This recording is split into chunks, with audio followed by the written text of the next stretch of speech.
Evening, everyone. Call the meeting to order. Start with a roll call, please. Mayor Kavanaugh. Here. Vice Mayor Magazine. Here. Councilmember DePorter. Here. Councilmember Yates. Present. Councilmember Brown. Here. Councilmember Toles. Here. And Councilmember Leger. Here. All right. Thanks, Bev. Discussion with possible direction to staff regarding the adoption and implementation of potential revenue options. Grady? Thank you, Mayor. Before we start with our presentation, I just have a few remarks that I'd like to make to the council. You recall that the council retreat that we had in February of 2016, we first identified concerns about revenue shortfalls that would be happening in the next 2 to 3 years. At that point, the council indicated a desire to look into this further. Staff went ahead and did so. We also have had 2 prior sessions this year just on this subject alone on revenue options.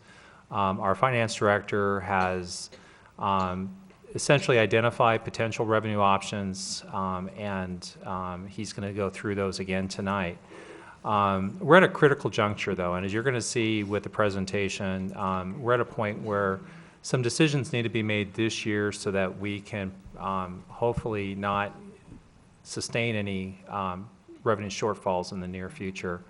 I also want to remind you that in the council adopted strategic plan, goal 4 is ensure that Fountain Hills finances are stable and sustainable. And objective 1 of that goal says identify sustainable sources of revenue to sustain funding of town core services. And the first task is adequately fund all identified reserve funds. The second task is identify revenue options, which is what we're doing tonight. And then the third task is increase revenues to meet community needs, including addressing projected operating shortfalls. So the Strategic Planning Advisory Commission, whom some of the members are here tonight, identified this early on as a major priority of the town. And just wanted to remind you that this is in our strategic plan, and I'm going to go ahead and turn it over to Mr. Rudolphi, but this is a very serious issue, and if we're going to be addressing it, I would advise the council to try to address this in the next, tonight, and if not tonight, next month at the very latest, because we have some serious issues that need to get at least some direction on before we move forward. With that, I'll go ahead and turn it over to Mr. Rudolphi. Good evening, Mayor and council members. As the town manager mentioned, this will be time number 4 that we're reviewing these. So to spare you the agony of looking at lots of numbers, I've just chosen a couple of slides to highlight what we view are the major issues, drivers of our potential revenue shortfall.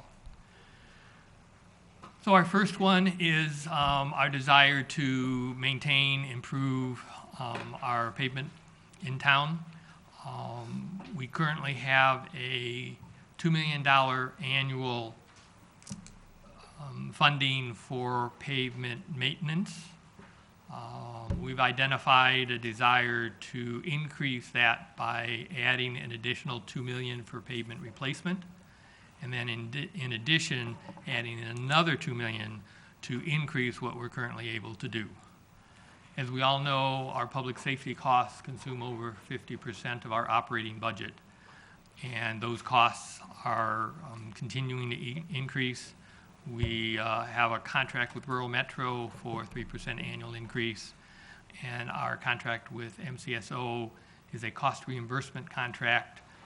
It's our estimate that due to the unfunded PSPRS costs, that those costs are going to increase roughly 5% annually.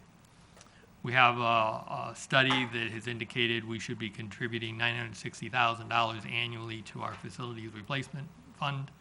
And we also have an upcoming new fire station, which will be station number 3. So we have to provide for the staffing and the operating costs of that station.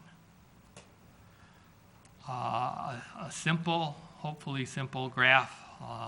The lighter line is the expenditures and the lower line is the revenues. And as you can see, that gap is increasing over 10 years. As a refresher, council asked staff to put together for the next 10 years a projection of what items would be included to provide the town with adequate resources to not only maintain what we're doing, but implement some of the things that have been deferred for quite some time and provide additional items to bring the town up to what most residents and I believe council members would like to see as an ongoing vibrant community. This essentially is another chart of the same thing. The lower bar is our operating expenditures, and the green line on that is our operating revenues. So that's what we've used for budgeting purposes, without any of the increases that staff has indicated would be desirable. The maroon is the projected expenditures, and the blue bar is the projected revenues.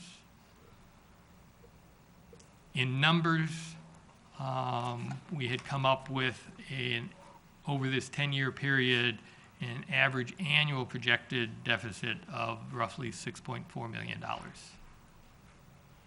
So those last three slides were based on the staff's work in identifying those costs and revenues. We've also included the revenues that we anticipate going forward to kind of get us back to where we would like to be. This slide is essentially using just what we have for budgeting without any of the staff's additional items that have been identified in the 10-year projection. So obviously these numbers are much lower, but as can be seen, starting next year, we're anticipating a shortfall, and that shortfall will continue to increase annually, assuming that none of the additional items identified in the 10-year projection have been utilized. In doing my research for tonight's meeting, I came across a slide that was used by the town manager back in 2006, 2007. This is that slide. And coincidentally, where the line meets the bars is to fiscal 2017-18, the year that we're in now. Regardless of the dollars, it definitely shows the trend that over 10 years ago, town manager and finance had identified that we were going to be running short of revenues with our increased expenditures. So I found that very interesting. So talk about revenue options. As much as I would have liked to say that I identified a whole laundry list of additional revenues that we could take advantage of, I cannot say that. So most of these, almost all of them, will be exactly the same as we have seen previously. And it's just a recap review for you. Here's our sales tax. The operative comment is every 0.1% will generate $340,000. Just as a reminder, we're looking at an average shortfall of $6.4 million. We talked about a public safety fee. This is what a public safety would be roughly $1.2 million on an annual basis. Primary property tax, using our current assessed valuations, the table at the bottom presents the impact on the home values for different levels of levies that the town could implement. Any of these options would be subject to a vote by the residents. We talked about special districts previously. Our former town attorney had been looking into the possibility. Unfortunately, I did not receive any further update or status from town attorney on what he has found or documented for any additional special districts. Our other possible ones, unfortunately, are not very Robust. There you go, good answer. Lucrative. We have the franchise fee, we could look at residential rentals, we could raise town fees. Those are all possibilities. Unfortunately, at a multi-year, multi-million-dollar deficit, these items are really not going to be able to address it. Looked at possible expenditure options. Obviously, the one that's most talked about is reducing service levels. There's just a couple of those options: reducing public safety coverage, reducing staff, or trying outsourcing. And we have done, in my opinion, most of the outsourcing and have realized most of the savings from that outsourcing. But I don't have any firm numbers for what more could be saved if we did additional. So we're down to the end. We have to choose an option, and there are the options that I've identified. If I have missed one, I'm more than willing to acknowledge that and figure out what that would do. But in my opinion, any of those options would be a drop in the bucket toward what we are ultimately looking forward to. Okay, And that's all. that certainly was a lot shorter than usual. Thank Yes. you. All right, I'm going to open it up for council discussion. Councilman Yates? Thanks, Mayor. Craig, thank you as always for doing this. What a lot of folks are talking about or asking, we've been balancing our budget up until this point. Could you elaborate on why we can't just go on budgeting? I'll be more specific. There's two things that we're missing. Obviously, expenditures are going up, revenues are staying flat, but we always don't report the things that we're not funding, i.e. streets, i.e. Buildings, our R&R account, things of that nature. And a two-part question is, how did we get here? That was brought up also. Is that okay? How all of a sudden we're going to be $6 million short? If you could elaborate on those. Mayor Kavanaugh, Councilmember Yates, our projected shortfall is considering all of the additional items that staff has identified as things that should be done, but we have deferred. And if you recall, I had a 5-page laundry list of expenditure and revenue options that was provided previously. Those are the items that provide the additional expenditures that put us in the $6 million shortfall. As far as how are we doing so far, credit goes to the town manager for holding staff accountable to balance their budget, stay within their means. This last fiscal year, the fourth quarter budget report that was sent out, although not very obvious, it showed a surplus for fiscal 16-17 of $1.1 million. Of that $1.1 million, $100,000 was because revenues came in over estimates. But the majority, the $1 million, was expenditures under budget. So staff identified the expenditures, what they felt was needed, and through their diligent efforts, we were able to stay under that by $1 million. That historically has been the reason that we have been showing either small or medium-sized surpluses. Staff, even though the town manager indicates, budget what you absolutely need and don't add anything new in there, we still find ways to save some money on an annual basis. So staff is to be commended for their efforts in keeping the expenditures in line with their budgets. That doesn't account for any automatic increases such as public safety, nor does it account for any of the wish list, well, not wish list, the items identified by staff on the 4 or 5 pages that was presented previously. And if I can just add to what he said, Councilmember, if you go back to the slide, you just passed it. This basically shows that this was identified 10 years ago as an issue, and it really, I'm very fortunate because I think we have a council that is willing to tackle this issue, and I think back then, they thought they had more time to try to address the issue. One way that they really got through this, and I think both you and the finance director mentioned, is that we just deferred a lot of maintenance. And as you know, if you do that to your home, over time, it ends up costing more than if you had just been able to keep up with it. And so I think that's really how we got to where we are today. And we did kind of manage ourselves through it. But if we try to attempt to do that in the future, I think we're going to actually cost our taxpayers more money than if we can try to address this issue in the next year or so. Thank you. Craig, to bring up, right now, we're only budgeting about $1.5 million, $2 million for our street maintenance program. Whether it was internal or not, the study found that we probably needed more like $5 million just to maintain if we had a baseline of good streets. Correct. And then the $1 million that we haven't budgeted for, 960, I'm sorry, the 960 we need for the R&R replacement reserve, we're throwing in 70 grand, 80 grand a year right now, if I that, believe this year was 250, Yes, and last year we funded $1 million. $1 million. but it was actually through transfers that occurred.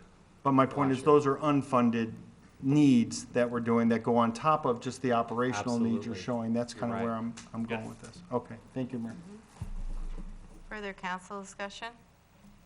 Councilman Leger? Thank you, Mayor. Councilman Yates asked a historical question, and I think there's some additional historical information that we need to weigh in on.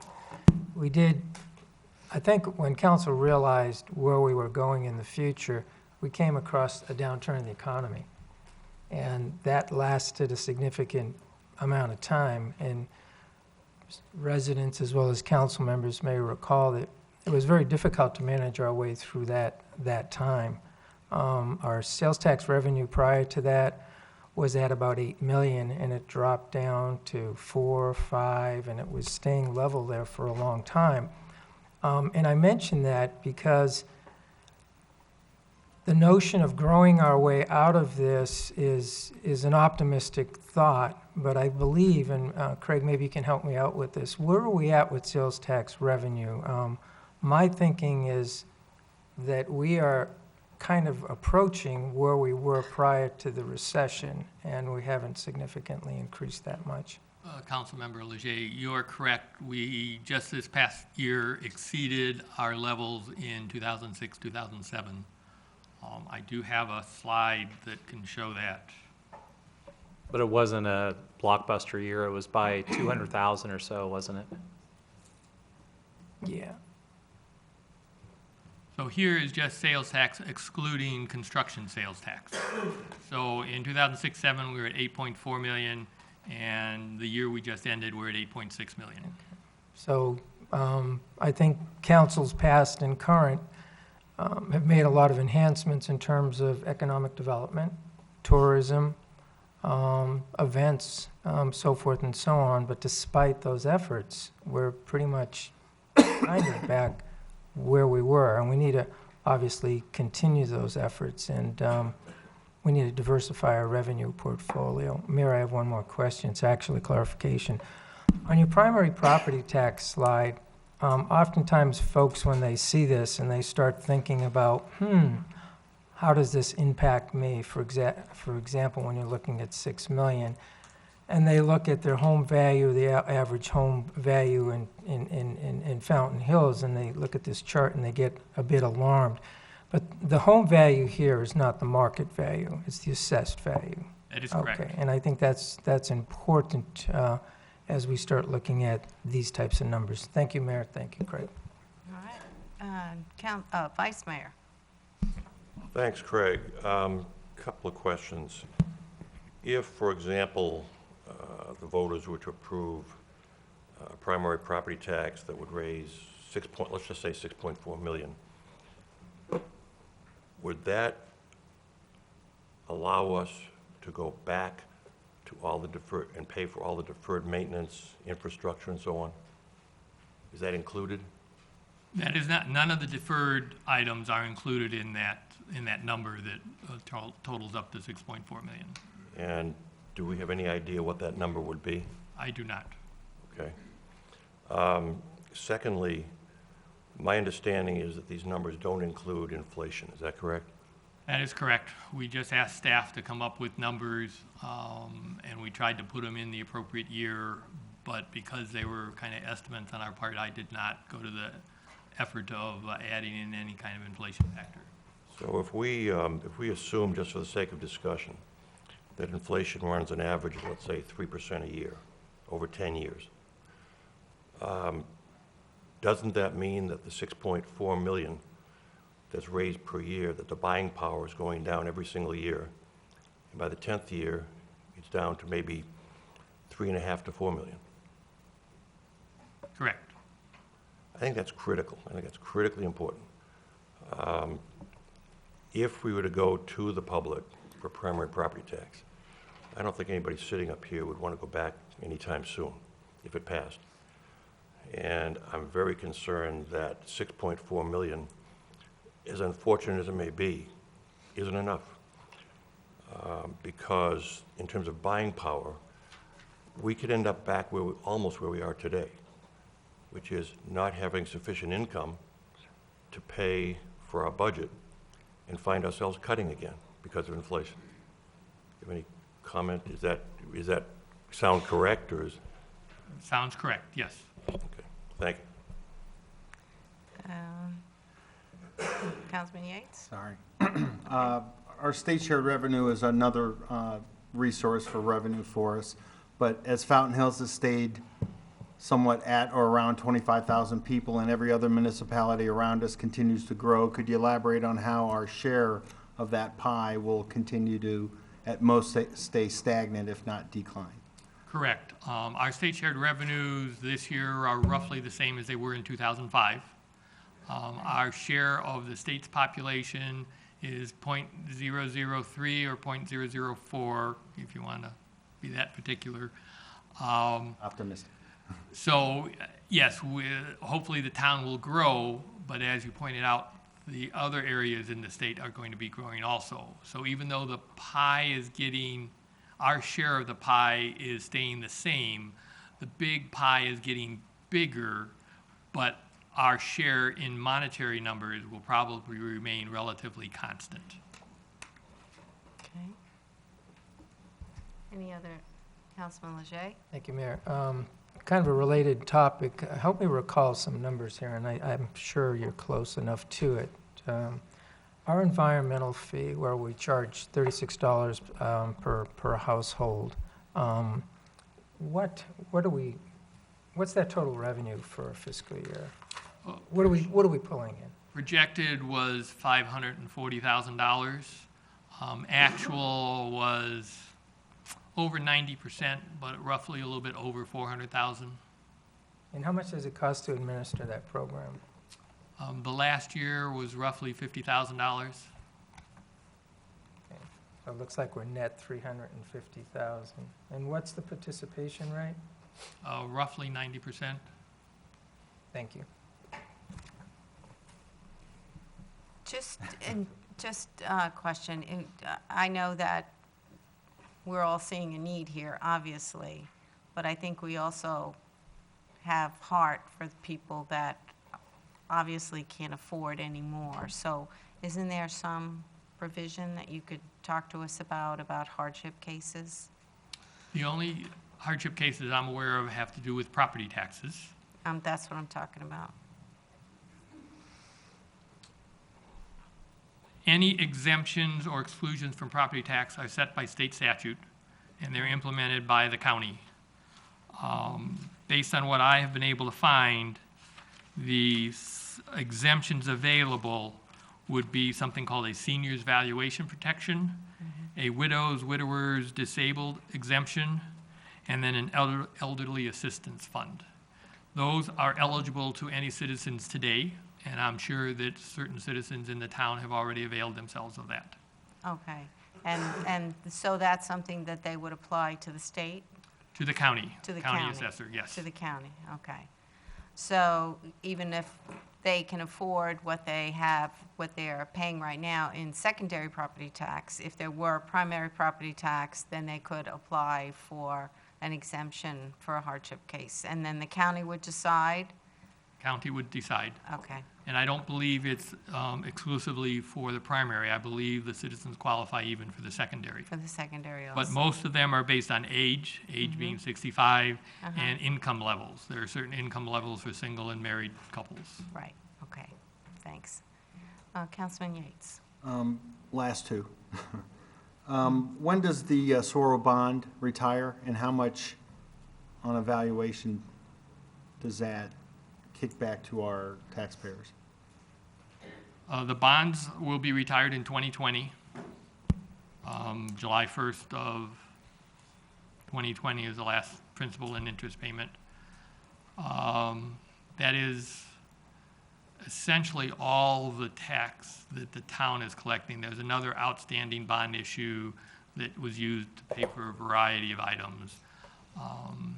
Overall, I believe of the total property tax that a taxpayer pays, the town collects roughly 5% of the total. I don't have a dollar amount of what the impact would be on individuals for the Saguaro bonds.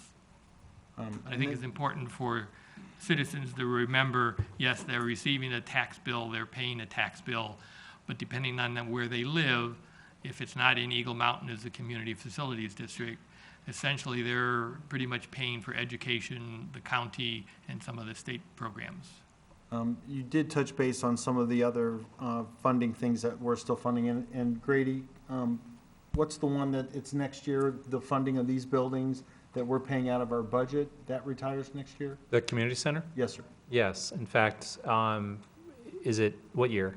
It's 2019. 2019, but the council decided that that money that we were paying on the debt service would go right back into the streets, and that's, what is it at, 400,000 a year? Roughly 400,000, yes. So that creates another $400,000 that would go into the roughly 2 million or so that we put into streets each year. Okay. Council, any other questions for Craig? Questions on this side for Craig? Any other discussion?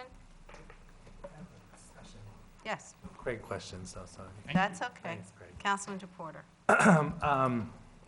So I've just given some thought. I wrote down some notes.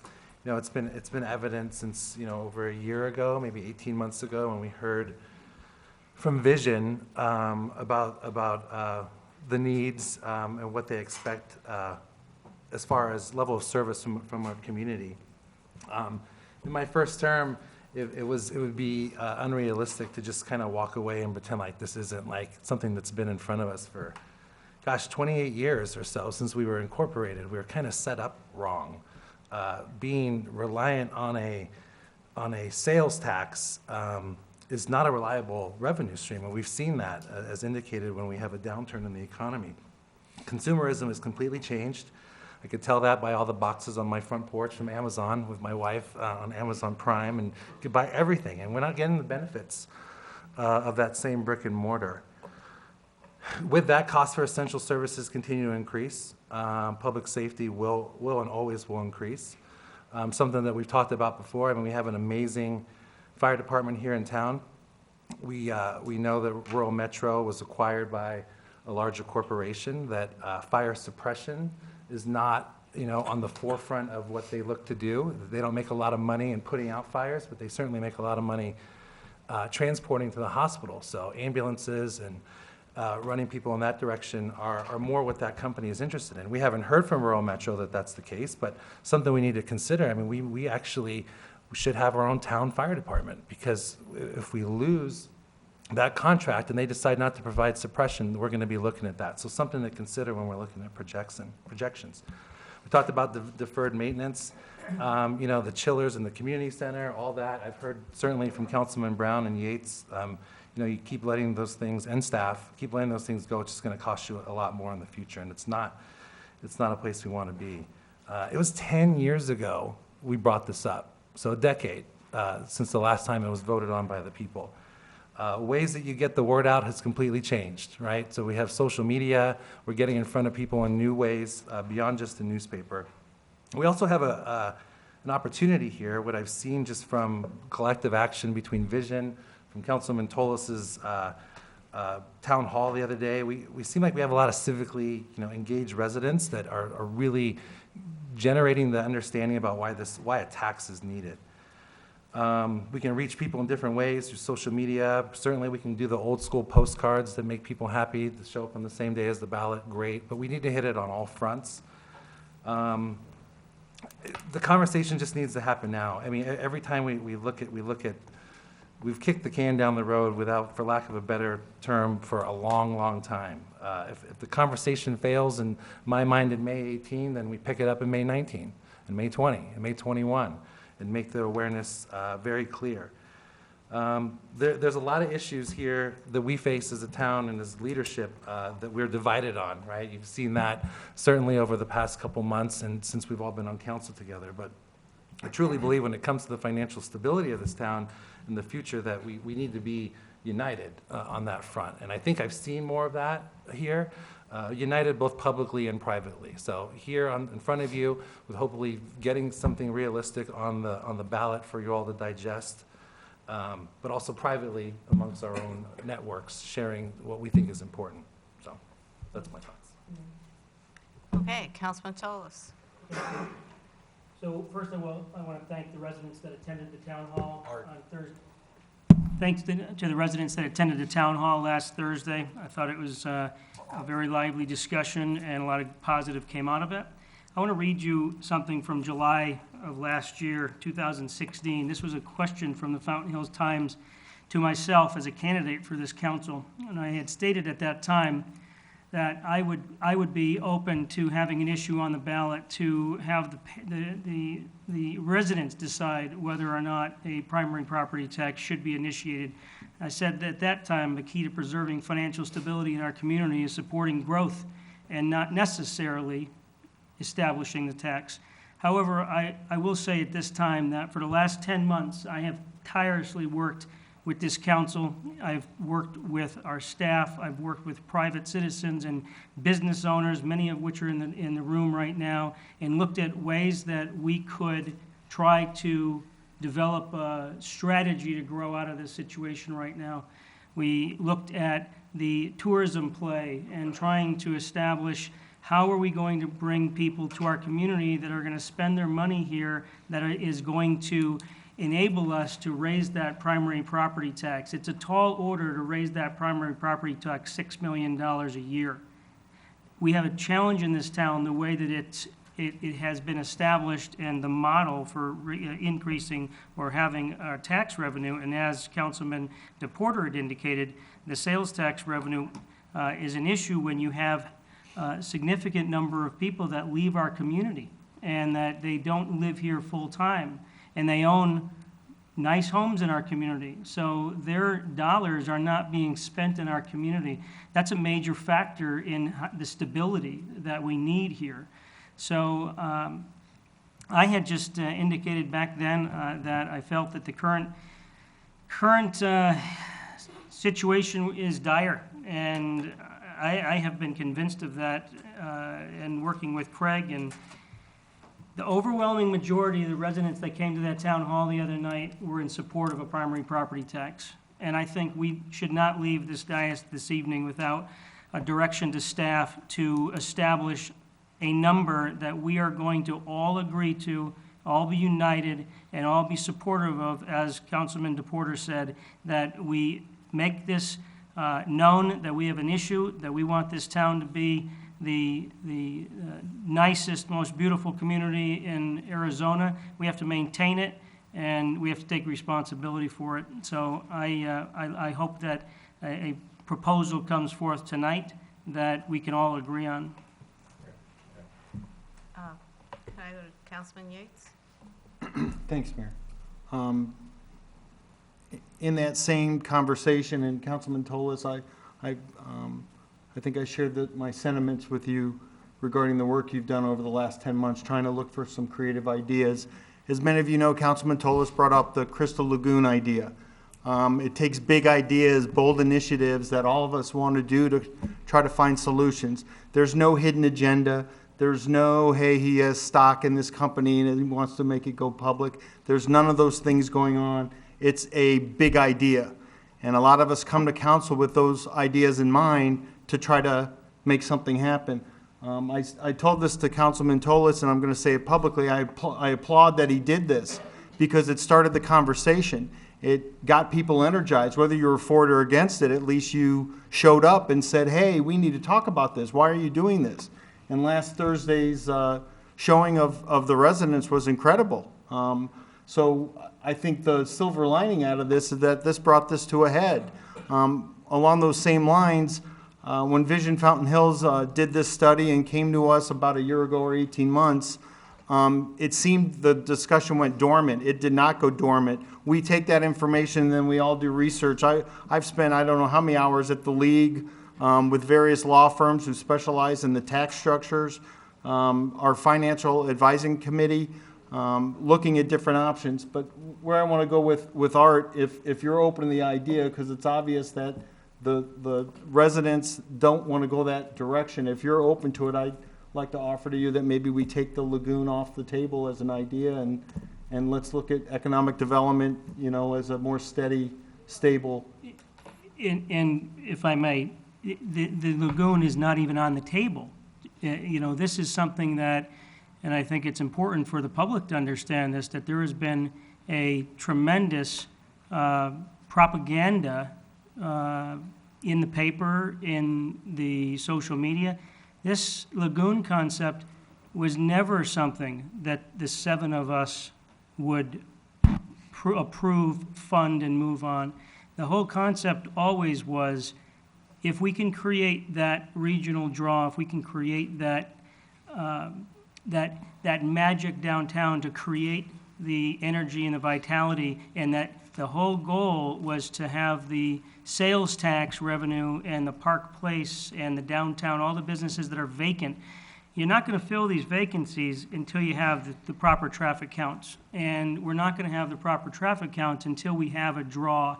Whether that be the draw or whether we create an art district of some sort.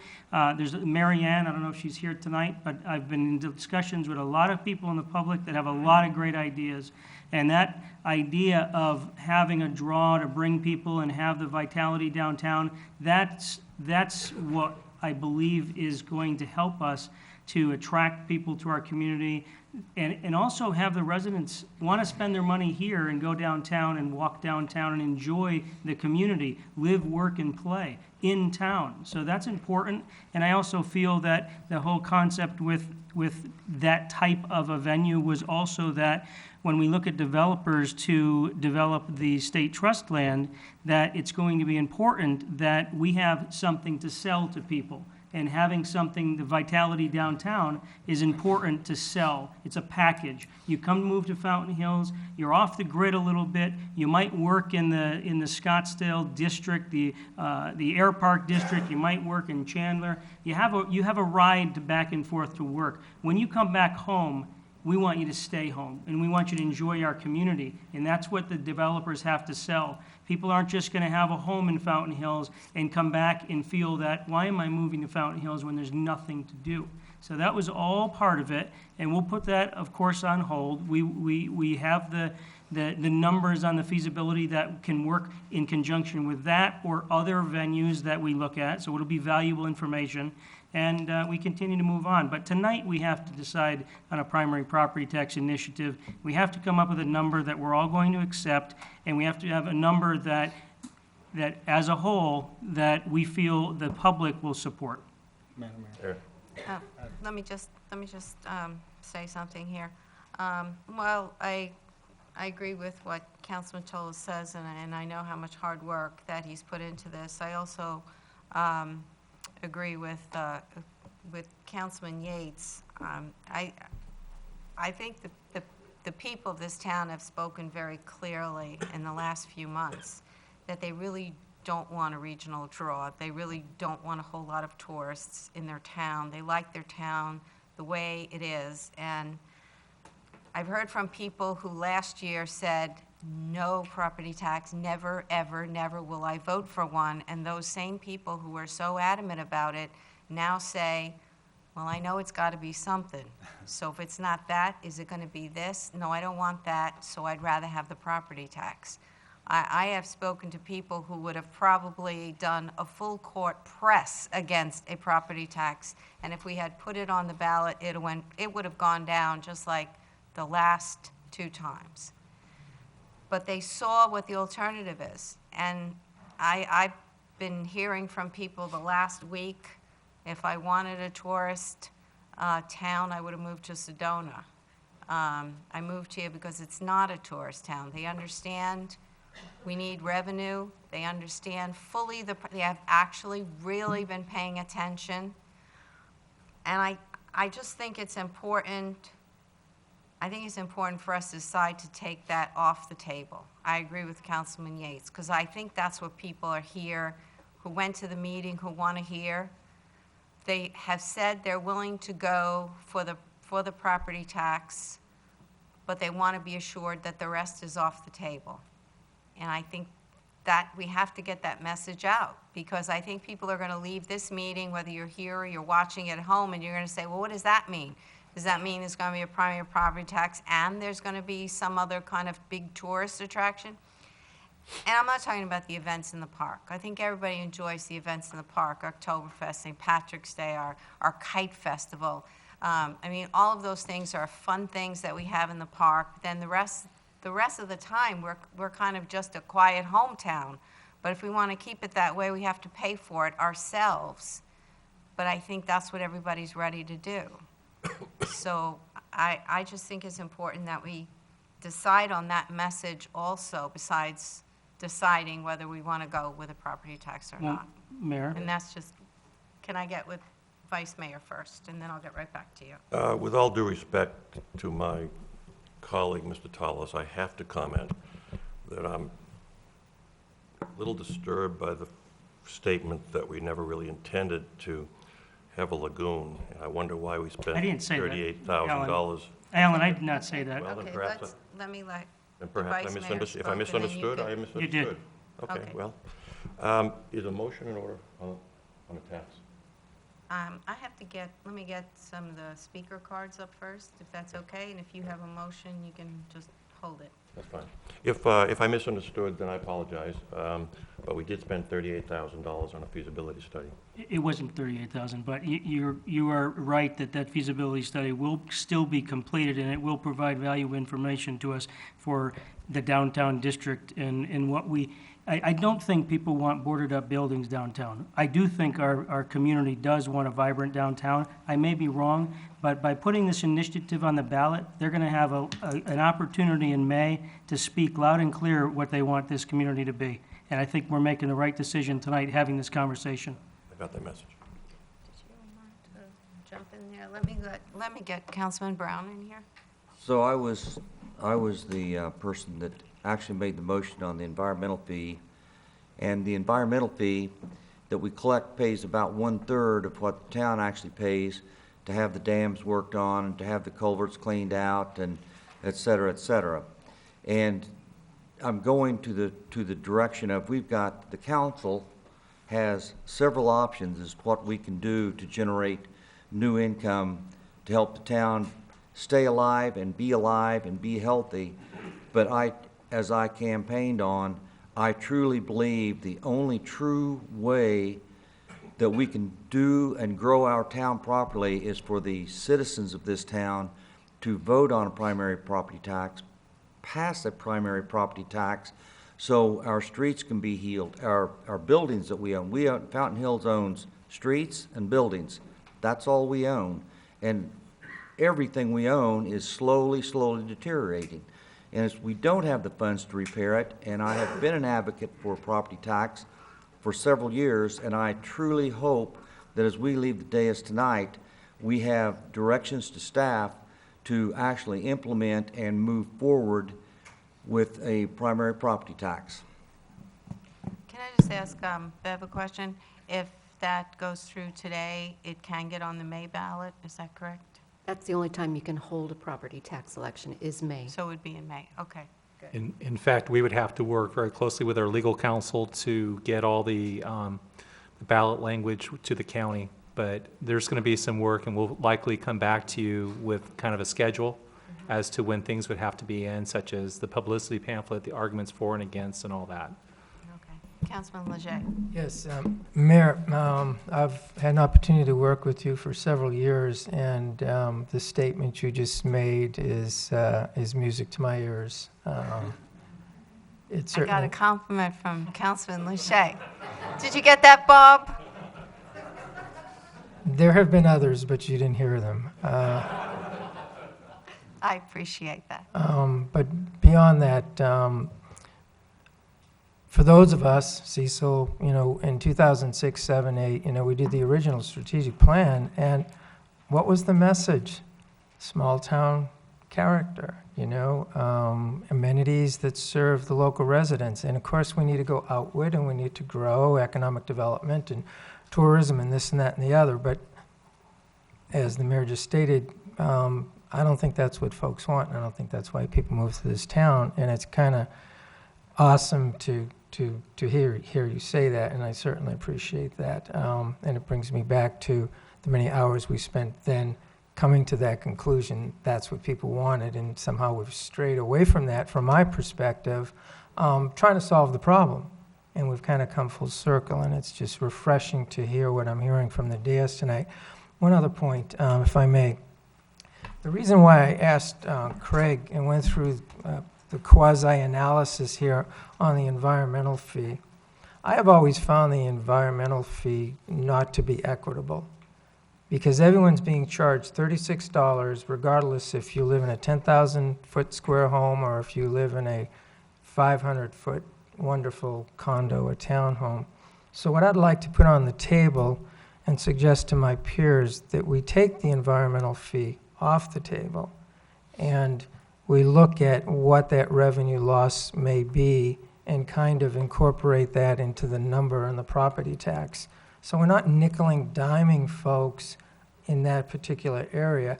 And for those of us that preserve the environment, environmental fee to me was really never the correct fee. But as Councilman Brown said, there's a lot of things that are done with that.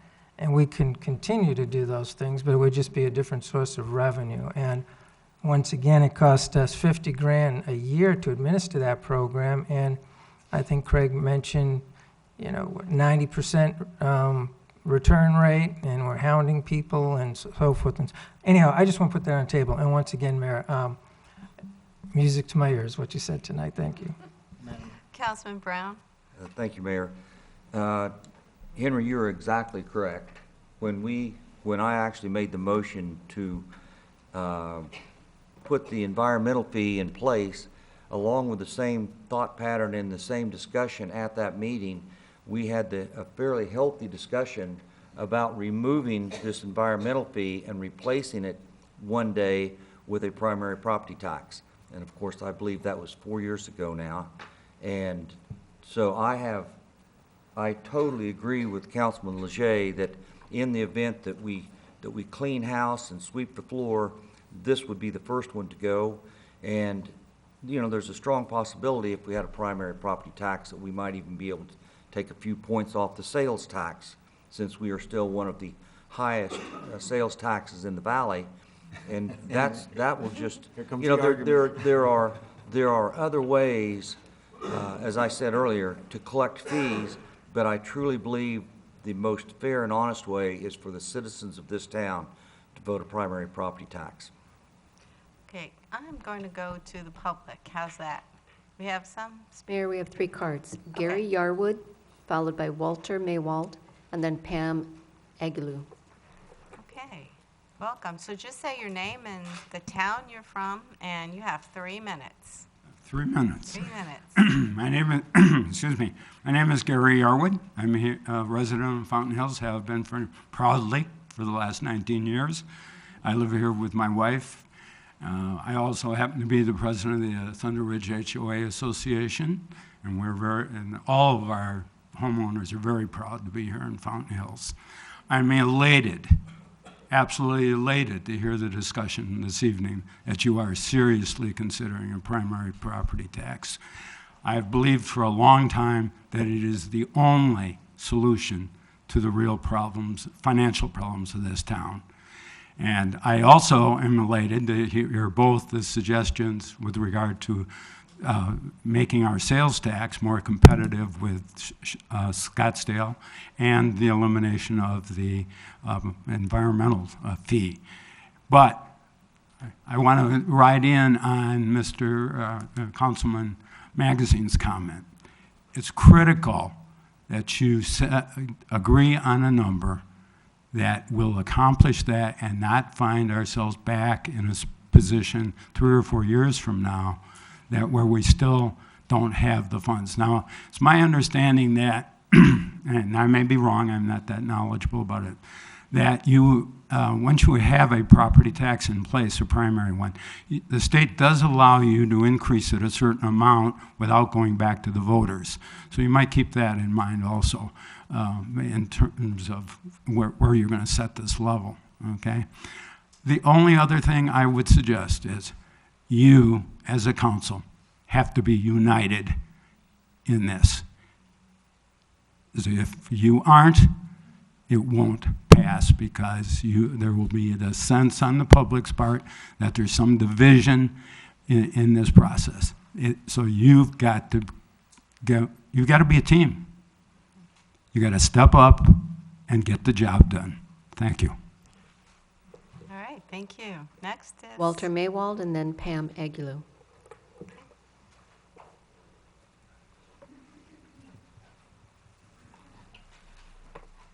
Good evening. My name is Walter Maywald. I'm a Fountain Hills resident for about the past year. From what I'm hearing, there's been some changes here on the part of the council. You're talking about possibly giving up on the lagoon project. I think that would be a great thing to do, especially if you're trying to get support for this primary property tax. From what I have gleaned from talking to other individuals in town, friends, they're not very positive on the lagoon. I went to the lagoon website. There's not one lagoon operating in the United States, so this feasibility study doesn't have any hard data to justify it at this point in time. So I think that's a non-issue for us anymore. A big concern, and this was something that when I took part in Vision Fountain Hills, the small group that I was working with, we discussed a primary property tax. And one concern was that if we did pass it, that all of a sudden we would start spending more money than we needed to, that we wouldn't be fiscally responsible. And I think the council and the mayor, you need to show that you are fiscally responsible at this time. Make sure that any monies that are due to the town, like from the development down the street, are paid up. If you can do this, drop the lagoon, I think you're going to get a lot of support for this primary property tax. Thank you. All right, thank you. Last speaker is Pam Aguilu.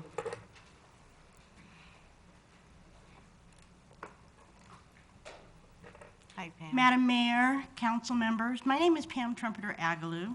I am a native Arizonan and a citizen of Fountain Hills, full-time citizen of Fountain Hills for 7 years. First and foremost, I would like to thank all of you for your time and efforts on behalf of our town of Fountain Hills. You have taken on the mantle of keepers of our town coffers, image, and so much more. You are courageous, to say the least. In reviewing the agenda for tonight, several thoughts and possible solutions came to mind. I thank you for indulging me. One, you have a fiduciary responsibility to the citizens of Fountain Hills.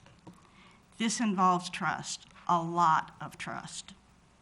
Much like the relationship a board of directors has to its stockholders, we, the people of Fountain Hills, are your stockholders.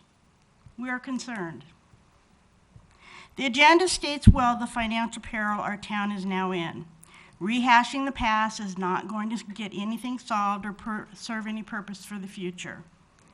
The time for putting our heads in the sand is over. We need to work together. One of the proposed business solutions is to reduce or eliminate hours for staff. Business 101 tells us that to replace an experienced employee and then try to retain a new employee is not cost-effective. We have talented and hard-working staff that deserves raises, not to have their hours cut or to be told that they need to take an extra day off. A thought for an additional fee. You could institute a vacancy fee for all the rental space, commercial rental space that is in Fountain Hills that is not being rented out. Perhaps it might motivate all of those corporations, instead of taking those hefty tax exemptions, to do something about maybe lowering their rates, being proactive about getting that vacant retail space taken care of. It sounds like the vision plan was a think tank of sorts, and I'm assuming that's what it was. If not, we do need a think tank. Fountain Hills is an amazing place full of very talented and experienced people that are not in politics, and they kind of keep their own way. I would like to have you focus on helping the existing businesses in town. Do a shop local campaign. Increasing our sales tax is short-sighted and will not work in the long run. Studies show that in order for a municipality to fund itself through sales tax, it needs to have a primary composition of 80% retail business. We're not even close to that. I do support a modest property tax. Let's figure out what we need, factor in a true savings account, and get back to the right financial footing. Let's create an atmosphere of trust and community as we move forward to solve these challenges. Thank you. All right, thank you. Anyone else? All right, so it looks like we have a lot of things here on the table, and maybe we need to take these separately, if the council would agree. I think we need to look at, first, a motion, if we want, on the primary property tax standing alone. I think then we need to decide if that passes, would we be reducing the sales tax? Would we be eliminating the environmental fee? And I think we need to take a vote on whether we're going to even consider in the future, if the primary property tax passes, a regional draw or some sort of lagoon or whatever. I think we need to. I just have a point. Yeah, sure. But I didn't mean to interrupt you. No, I'm just breaking it down because I think if we got a motion with all of this involved, maybe we just need to take it one step at a time unless I think you have that's a- really wise how you just broke that down, but I do have a comment on the sales tax. And Yes, what go I ahead. would suggest doing, we saw this past legislative session, the legislature tried to basically preempt the cities and towns from future adjustments. The way it was worded, it was very poorly worded, and so it doesn't affect us. Only new cities and towns that are trying to have a sales tax. Okay. My recommendation on the sales tax would be wait a year after implementation of, if we're successful on the property tax. Okay. Because for that, we want to see and evaluate our collection rate. We want to see that it's meeting the, what the council's intent was.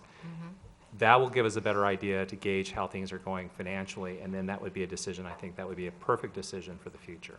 And the environmental fee?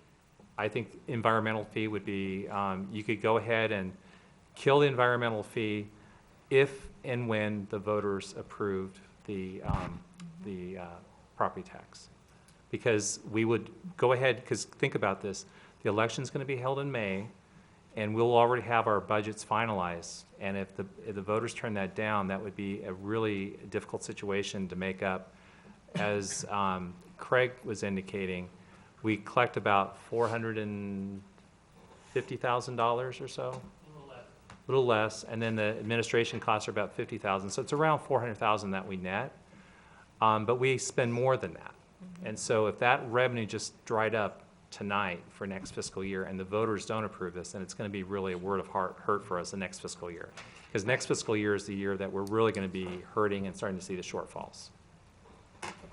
Do we have to have a definite number for the primary property tax now, or we did. Yes, in fact, that's why we brought it tonight versus next month, because I think there's going to be a lot of work that the staff and our attorney and the county are going to have to do.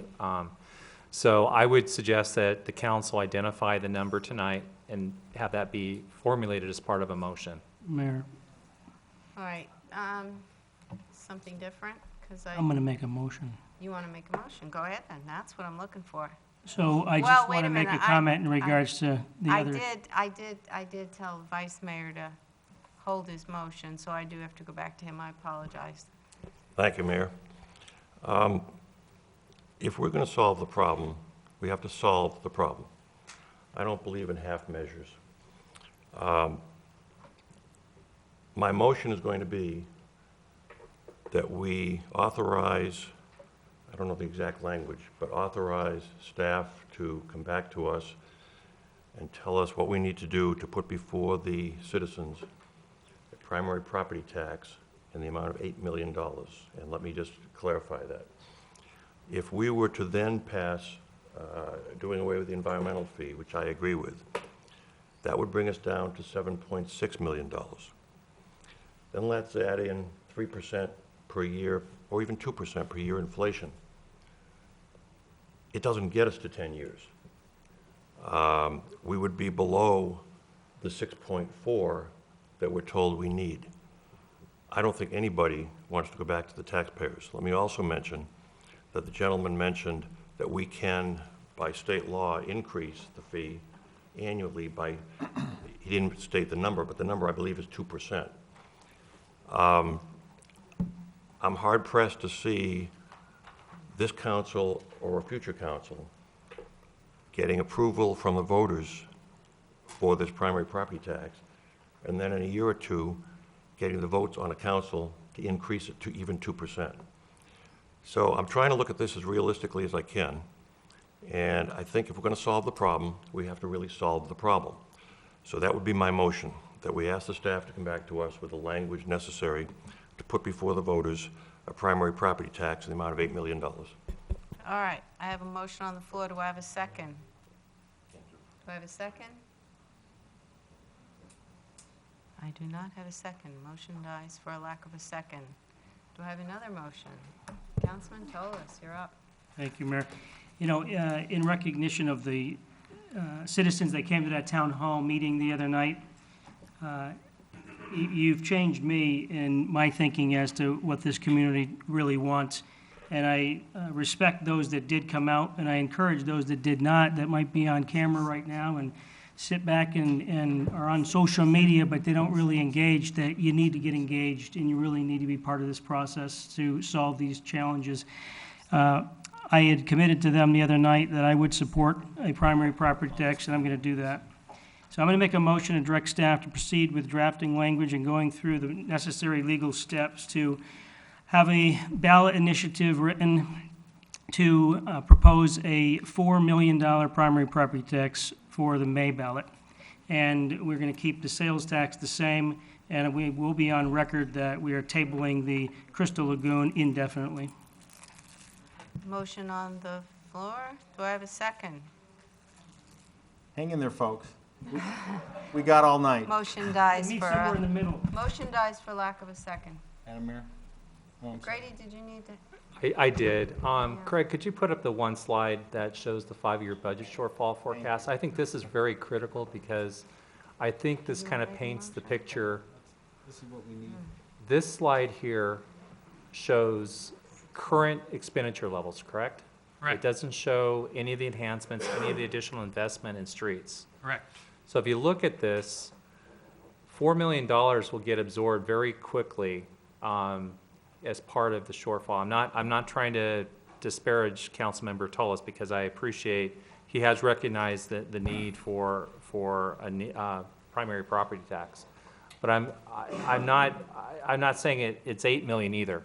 And so I think if you look at the average of a 6.4 million, go to the prior slide, the average is going to be roughly 6.4 million over 10 years. So I think we have to get closer to 6 million to be in the sweet spot. And again, I'm not trying to disparage either of the numbers that have been presented tonight or recommended, but That concern is 4 million might be too low.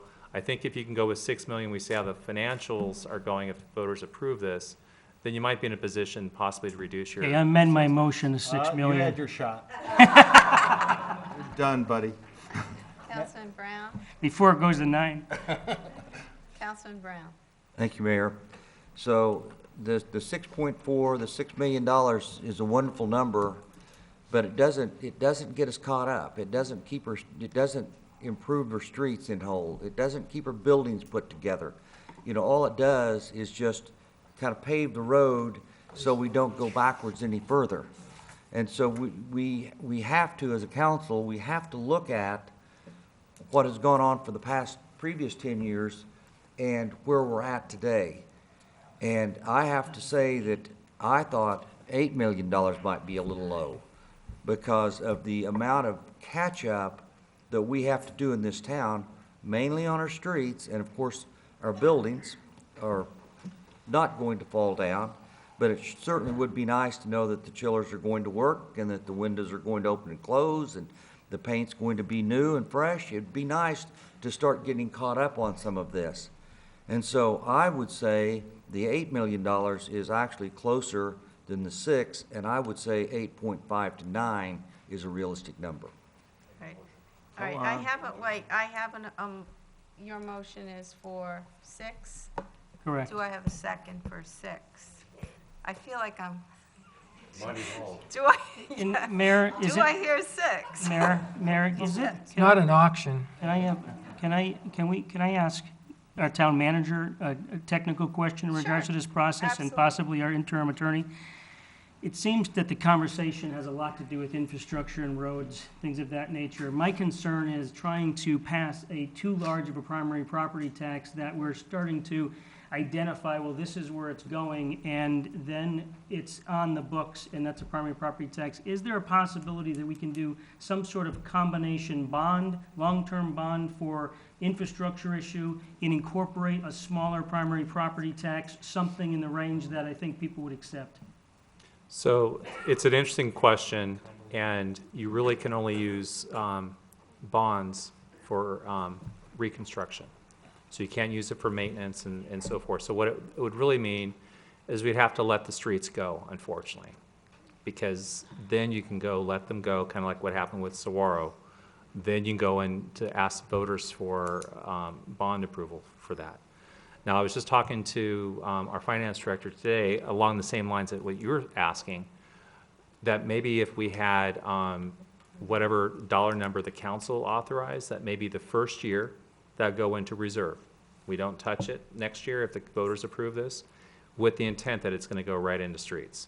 That whatever that number is, we can leverage that and maybe even bond some of the other streets that have to be reconstructed, and we can probably do a short-term financing and get this knocked out as in the early years. So we should show a return on I investment. still have a motion on the floor for a 6. Do I have a second on Councilman Tolus's?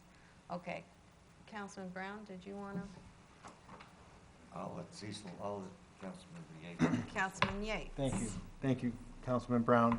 Craig, what, in your vast experience looking at these numbers over the last umpteen years, what do you feel the magic number is? 7. I believe 6 is barely adequate and wouldn't get us to what we would like. So I believe a number bigger than 6. You say we're politicians. He's a politician now. Madam Mayor, if I may, along those lines, I was thinking more of the line 7, and hear me out. 5 million for streets, $1 million for the R&R, 500,000 to take out of the EPA, 500,000 to go towards a shortfall. But keep in mind, this takes out the $2 million, 2.5 that we already have in our existing budget for streets. That's going to be our cushion to go for capital improvement on streets, deferred maintenance on our buildings, personnel or staffing issues, cost of living, and down the road, Henry, I know this in your but sales tax, we are the highest in the East Valley. And I'm a big advocate that to spur economic development, some other things, we got to bring that down. But I agree with our town manager that guys, if you support this, I promise you, this will be the first thing that I'll bring up is a tax cut on sales tax. And to give some back history on why all of a sudden it seems like we've changed our mind, I was on the Revenue Solutions, I think with a lot of us here in 06, 07, and we failed miserably. I think it was 70-30 is what it failed. And I was on, Beth Duckett was at Arizona Republic and interviewed us, what happened, and I said, hey, I hear the voters loud and clear, they want economic development. And so that's the direction, to Councilman Tolus's point. When the people speak, we react. And again, I want to give kudos to the lagoon idea because it started this conversation. So back to the case in point, I think 7 million is the magic number. It's greater than 6. It's not too much, but it gives us a little bit of a cushion. And I think with some fiscal responsibility, I think we can work with that without spending too much money, because that, I'm with you. You give, whether we're all here in another 4 years or not, if there's an extra $1 million and they didn't sit through this process all of a sudden, I have nothing against bird sanctuaries or any of these other nice projects, but that's what tends to happen. So I think 7's the magic number. It's not a motion, I'm just discussing. Mayor, if I may. Well, I'm looking for a motion now. Mayor, You if I wanna may. make a motion? Just to- Councilman Leger, do you? I'm not going to make a motion, I'll let Cecil do that. 7 is a good number. I like 7. And We're running out of numbers anyway. well, no, it's lucky no, it's not lucky 7. It's a logical number, because we're looking at 6.4, and I think there's a higher probability that the environmental fee would go, so that loses some dollars. That's how I arrive at 7. We'd have to have a discussion on sales tax if I'm still on council. I think at the time that we had this conversation, Councilman Yates, yes, we were the highest in the valley, but as you look at the sales tax charts across municipalities, they've all gone up, and we're not the highest any longer. And if there's a strong intention to lower the sales tax, we need to run those numbers and increase this number, because it just offsets, it's sort of taken from Peter to pay Paul. So in my mind's eye, in terms of my own calculations, I think 7 is a good number with the option to move 2% annually. Hopefully we don't have to do that, and come back and assess. And I think the environmental fee would be the just and fair thing to look at first. Thank you, Mayor. Vice Mayor? That was not a motion. Oh, Councilman DePorter. I was just going to add that, the amount that we come up with tonight, every council is going to be held accountable by their actions. If that council decides to raise it by 2%, the public, as you've done a great job of through this process, will have your opportunity to let your voice be heard. If you feel like there was mismanagement of the monies during that time period, you can exercise that through how you do it, certainly through social media and showing up to things, but also through elections. That's how you have every 2 years to repopulate the council with people who represent you. I feel like now, I'm just so excited that we have 7 of us, marching down the same path on something that we feel like is just so vital to our success. 7 does sound like a good number. Here's that number again. I was just going to say 7 sounds good too, because I believe that was our road bond number that actually passed for Saguaro. That was 8. Oh, maybe Close. 8's You're good. close. Maybe 8's good. I actually liked his 8 originally, but I liked his 8. I'll be totally transparent. I liked his 8, but I wanted the environmental fee to go away immediately. This is more difficult when we agree. Yeah. Vice Mayor. Yeah. Just keep in mind, I'll say it again, 7 million. Once you remove the environmental fee, is 6.6 million. And once you factor in inflation, this is not going to get us over the long term where we want to be. Having said that, I think it's critical that we be unanimous. If that's the consensus, I'll support it. I don't think it's the right number, but we can't always get what we want. Councilman Yates? I'll remind that we're going to pull out 2 million from our existing by doing this. So having said that, I move to put to ballot a $7 million primary property tax to the voters of Fountain Hills. Second. All right, I got a motion and a second. Any other council discussion? Drum roll. Are you going to be removing the? Not No, now. no. This is just all in favor. Aye. Any opposed? Mayor, 7-0. 7-0. Right. Okay, all right. What about the lagoon? Mayor and council, staff will come back to you at a future meeting to provide you an outline of the process and how that will work. As you know, anytime you have any of these types of major serious issues that go to the voters, we'll have to be doing a lot of public information. And so we'll put together a public information package as well. So we'll provide information to you on that. But I just want to let you know we'll be coming forth to you because I believe there will be some additional actions that the council will have to do related to this item you just acted on tonight. All right, Madam Mayor. Councilman Yates? Councilman Tolis, again, you know I support the big, bold idea, but is there some way you can share with all of us?